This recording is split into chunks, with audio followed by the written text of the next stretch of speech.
Com base no postulado da dualidade onda-partícula, as partículas possuem duas naturezas diferentes. Uma natureza física, corpuscular, e uma natureza não física, ondulatória, quântica. É a natureza ondulatória que define o comportamento da partícula. É a partícula enquanto onda que decide que trajetória a partícula deve seguir no espaço e sobre o modo como a partícula deve interagir com as outras partículas. Qual é a sua massa, por exemplo? Essas coisas são definidas pela natureza ondulatória da partícula. A natureza ondulatória, digamos, é a parte pensante da partícula. Se a partícula fosse gente, por exemplo, então a sua natureza ondulatória seria o intelecto da pessoa. Assim, para saber o que as partículas são, os físicos precisam estudar a sua natureza ondulatória, que é a sua energia. É através do estudo da energia que os físicos sabem o que são as partículas. E isso só é possível quando a partícula é quebrada. Não tem outro jeito de fazer. Para saber o que uma partícula é, tem que quebrar ela para ver o que tem lá dentro.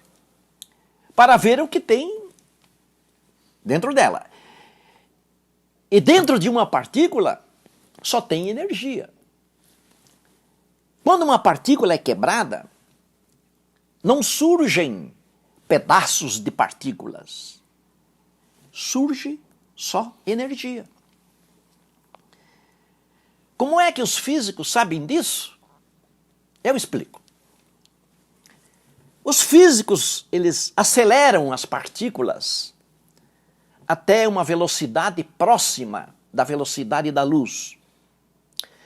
E depois eles fazem as partículas colidirem entre si. E nesta colisão, as partículas liberam a energia que está dentro dela. E isso é feito através dos aceleradores de partículas. Nesse processo de colisão de partículas, neste âmbito, surgem fenômenos fantásticos. Fenômenos sem tempo, sem espaço, sem causalidade. A partícula pode surgir do nada, pode desaparecer do nada, pode se transformar em outras partículas, pode ir para o passado, pode ir para o futuro. Esse esquema é estudado através de um formalismo teórico que os físicos chamam de teoria quântica de campos. Antes de as partículas colidirem entre si, lá nos aceleradores de partículas, elas são corpúsculos. Elas possuem massa. E elas existem como matéria. As partículas são uma coisa, são um objeto, é um corpo. Nessa condição, antes das partículas colidirem, as partículas elas estão sujeitas às leis da física clássica, estão sujeitas às leis do eletromagnetismo, assim como as coisas, assim como as pessoas. Entretanto, depois das partículas colidirem e de elas interagirem entre si, elas têm um comportamento fenomênico bastante diferente. Elas então passam a se comportar como coisas que não existem, nem no tempo e nem no espaço. Quando quando é liberada a energia do encontro, cria-se um âmbito fenomênico muito abstrato, muito misterioso. Como as coisas que podem surgir do nada, desaparecer do nada, por exemplo. Coisas que podem se transformar em outras coisas. Tudo isso acontece no âmbito da colisão das partículas quando é liberada a energia delas. E qualquer físico que conheça as matrizes de espalhamento das interações fortes, ou conheça os diagramas de Feynman, sabe do que eu estou falando. E, portanto, eles sabem que isso é verdade. Ou seja, por fora, as partículas aparentam ser uma coisa, e por dentro, elas aparentam ser outra coisa diferente. Se você compreendeu bem isso, então, o que eu vou falar agora, certamente você vai achar muito massa.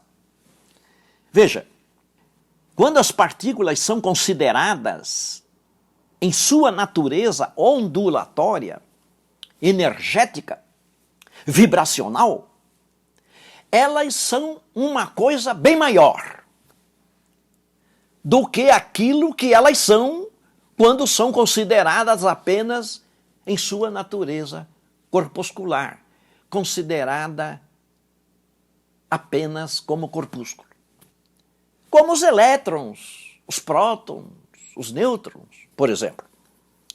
Ou seja, a teoria quântica de campos parece mostrar para os físicos que nas partículas, na sua parte de dentro, existe algo que é maior do que a sua parte de fora. E este algo parece que é a sua energia.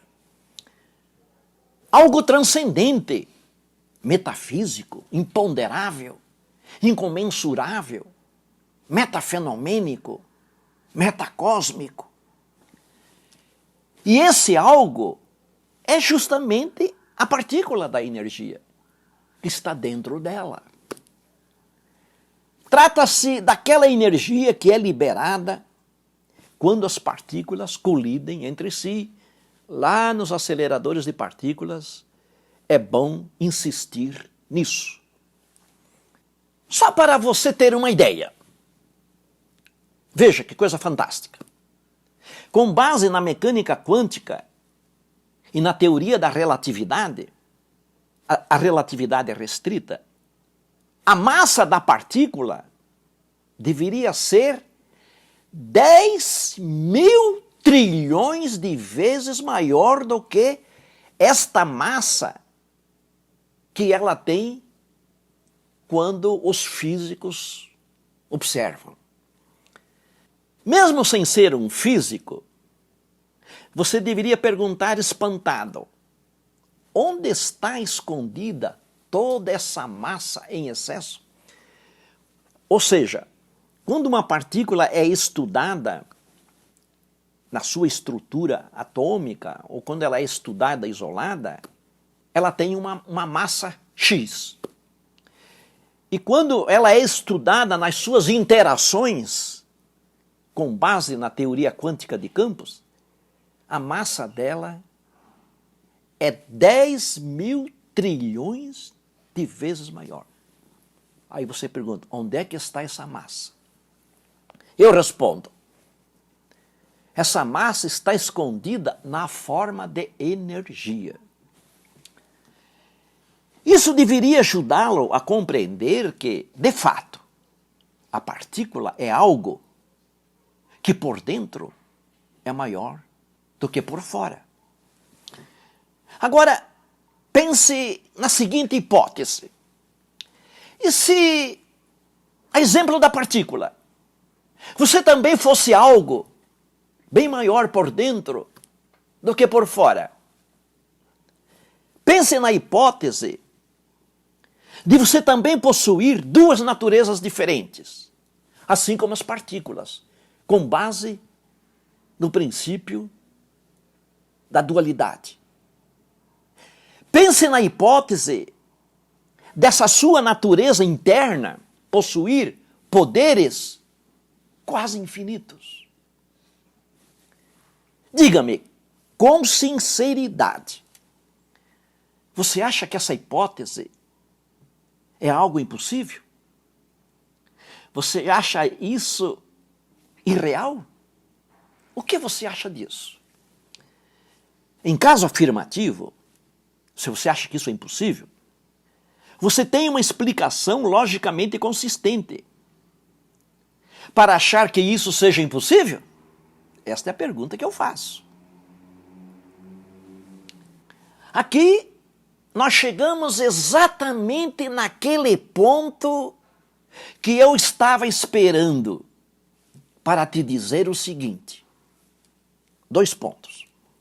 Sim, nós também, eu, você, as pessoas, temos uma parte interna, não física, que é infinitamente mais poderosa do que aquilo que nós somos como corpo, como indivíduos, como pessoas. Nós temos uma parte interna infinitamente maior do que isso. E não pense você que eu esteja falando sobre religião ou misticismo. E eu vou provar isso. Se você já leu algum texto sobre física quântica, então deve saber que na microrrealidade quântica, as partículas não são limitadas nem pelo tempo, nem pelo espaço, e nem pelas leis da física clássica. Na microrrealidade quântica, as partículas podem fazer coisas incríveis, coisas muito mais incríveis do que aquilo que os próprios místicos e os religiosos falam. E quando nós falamos sobre a microrrealidade quântica, nós estamos falando sobre o lado de dentro da realidade material, o lado interno, a essência da materialidade. Nós estamos falando sobre o quantum. Percebeu? O lado de fora é a macro-realidade. É aquilo que produz a estética da coisa. E a realidade é a realidade cósmica, onde nós existimos como um corpo material, como um indivíduo, como uma pessoa. Esse é o lado de fora de nós. Quando eu falo de um lado de dentro das coisas, eu não estou me referindo a um dentro espacial. Não é isso.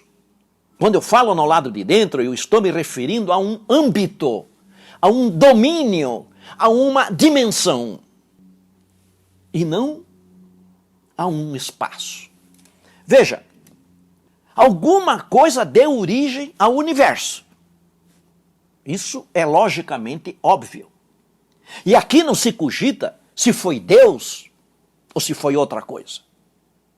O fato logicamente impositivo é o de que o universo teve uma causa.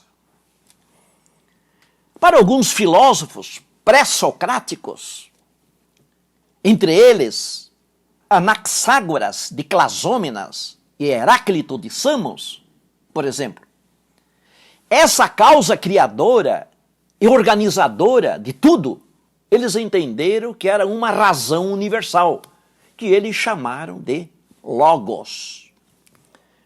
Para Aristóteles, a causa primordial de tudo era algo que ele chamou de o primeiro motor, né? A causa movente, aquilo que move as coisas, que move o universo, mas não é movido por nada, pois ele move-se a si próprio.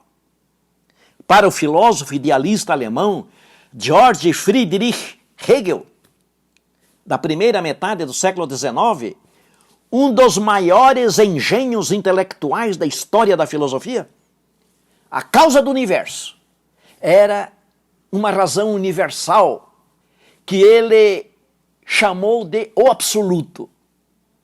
aquilo que é em si, por si e para si. Para Henri Bergson, filósofo francês da primeira metade do século passado, a causa do universo era uma energia transcendente, que ele chamou de elan vital. Foi essa energia transcendente, segundo Bergson, que a partir de dentro moveu as coisas num fluxo evolutivo, vencendo a resistência posta pela matéria, para deste modo produzir os organismos, a vida e a consciência. Para Pierre Teilhard de Chardin, filósofo, paleontólogo e teólogo francês, também da primeira metade do século passado, a causa que produziu o universo, o Big Bang, era um espírito universal, que ele chamou de o dentro das coisas. Segundo Pierre Teilhard de Chardin, houve uma primeira etapa evolutiva, que foi a evolução da matéria, fazendo surgir as partículas, os átomos, as moléculas e todos os corpos materiais. Esta foi a primeira etapa da evolução, no nível da matéria. Mas, ao evoluir, a matéria se organizou e se tornou muito complexa. Ela se complexificou até um limite máximo. Então, a partir deste limite, extremamente organizado e complexo, que é o cérebro humano, a matéria já não pode mais conter em si aquele espírito universal que estava dentro dela. E então a evolução da matéria chegou ao fim e começou uma outra etapa. E aí correu um salto de realidade, né? Aquilo que nós filósofos chamamos de uma alteridade ontológica, uma mudança ontológica, para então surgir a vida.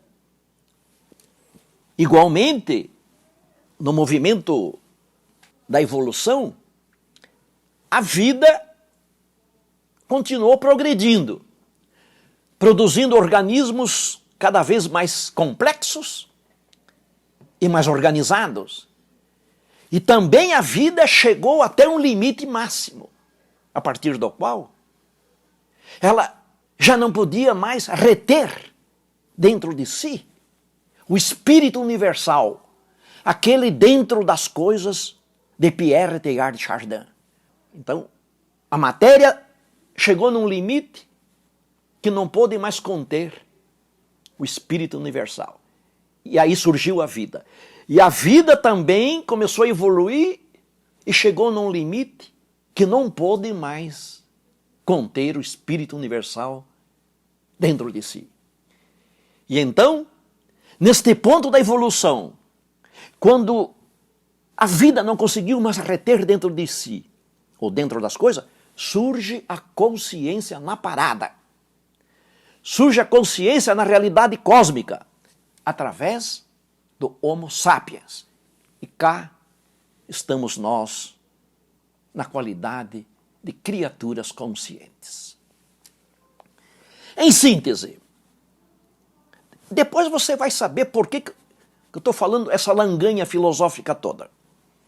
Em síntese, nem a matéria, nem a vida conseguiram reter em si aquilo que estava dentro de si, que era o espírito universal, o dentro das coisas. Porque há algo bem maior do que a matéria e a vida. Atualmente, em nosso tempo, esse espírito universal se expressa através dos seres conscientes, dos seres espirituais, que somos nós, os humanos. Era a consciência nossa que estava lá no início. Você está conseguindo entender bem o esquema? Pois isso explica que, no processo da observação da partícula, a consciência do observador tem o poder de materializar esta partícula que está sendo observada, através do processo do colapso da função de onda. A consciência do observador é isso que nós estamos falando até aqui. É o espírito universal, atuando através de um observador, que somos nós, que é o cientista, lá no laboratório, que observa a partícula. A sua consciência, a minha consciência, a consciência das pessoas, é a expressão do espírito universal postulado por Pierre Teilhard de Chardin. É a expressão do absoluto de Hegel. É a expressão do Logos de Anaxágoras e Heráclito. A sua consciência, minha consciência, consciência das pessoas, é a expressão do primeiro motor de Aristóteles. É a expressão do elan vital de Bergson. É a expressão da substância universal de Spinoza. É a expressão da seleção natural de Darwin. É a expressão do princípio antrópico forte dos físicos. Em outras palavras, é a expressão de Deus. No movimento da evolução, houve uma época primitiva em que o espírito universal, aquela coisa que existia antes do Big Bang, que foi a causa do universo, essa coisa ainda estava dentro da matéria, ainda não tinha se manifestado como consciência. Eu já falei sobre isso.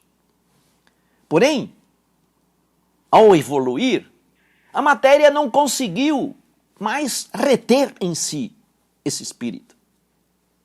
Não pôde mais segurar o espírito universal que vibrava dentro dela, pois essa coisa era algo bem maior do que a matéria. O tempo passou, surgiu a vida, e depois surgiu a consciência. E então, através da física quântica, num certo momento da história da ciência, no início do século passado, quando surgiu a física quântica, na forma de partícula, a matéria e a consciência se reencontraram. O surgimento da física quântica foi um ponto onde a matéria e a consciência se reencontraram depois de se separarem. Mas, desta vez, a consciência já havia deixado a matéria e havia se instalado na forma de espírito, transcendendo a matéria. Esse reencontro entre a matéria e a consciência se deu através da consciência dos cientistas, por meio do princípio da complementaridade, através do colapso da função de onda, através da equação de Schrödinger, através do princípio da incerteza de Werner Heisenberg, através da cadeia de von Neumann, por exemplo. Por ocasião desse reencontro, a consciência estava instalada na mente do observador, na mente do cientista, na mente do físico. A consciência estava instalada na mente de Max Planck, na mente de Niels Bohr, de Erwin Schrödinger, na mente de Werner Heisenberg, de Max Born, na mente de John von Neumann. E esse reencontro foi fatal para a matéria, que então se manifestava por meio da partícula quântica, na forma de um quantum de energia. Pois, nesse reencontro entre a partícula representada pelo quantum e a consciência representada pela mente do observador, que aconteceu a partir do século XX, a matéria, que outrora já não havia conseguido segurar o espírito universal dentro de si, novamente não consegue se manter diante do olhar da consciência do observador. E então se materializa instantaneamente na realidade cósmica, através do processo do colapso da função de onda. Neste reencontro, outra vez, na forma de quantum de energia, a matéria se mostrou menor do que a consciência. Pois a consciência demonstrou o poder de materializá-la. E assim nós estamos hoje, nós, humanos, possuidores desse fantástico poder com o nome de consciência ou espírito. Stephen Hawking, no seu livro Uma Breve História do Tempo, conclamou os filósofos para, também eles, se unirem aos físicos no grande mutirão intelectual de interpretar, decodificar e compreender a teoria quântica. Pois Stephen Hawking compreendeu que sem fundamentos metafísicos é impossível compreender a física quântica. E ele também compreendeu que os filósofos são bastante treinados em trabalhar com ontologia e metafísica. E deste modo, os filósofos poderiam dar a sua contribuição para a física quântica. Foi exatamente isso que eu fiz através deste vídeo, quando eu trouxe para a nossa discussão as intuições de alguns filósofos sobre a superioridade ontológica da consciência em relação à realidade material. Foi feita uma abordagem filosófica através da evolução.